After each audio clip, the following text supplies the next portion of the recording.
Clean city করতে চাই, একটা এনভায়রনমেন্টাল পলিউশন ফ্রি একটি চট্টগ্রাম পেতে চাই, আমাদেরকে প্রচুর গাছ লাগাতে হবে।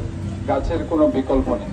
আমরা মনে করি আজকে যে সবুজ বনায়ন আমরা যেটা ডিক্লেয়ার করেছি 10 লক্ষ গাছ লাগানো, এটা আমরা যদি সবাই বাসার আঙিনায় কিংবা আমাদের যে রাস্তায় যেখানে আমরা আজকে সবুজায়ন করছি সেখানে যে কোনো জায়গা থেকে যে কোনো ব্যক্তি যে কোনো জন সেটা যদি লাগাই তাহলে পরে আমরা একটি সবুজ চট্টগ্রাম আমরা চট্টগ্রামবাসীকে উপহার দিতে পারবো।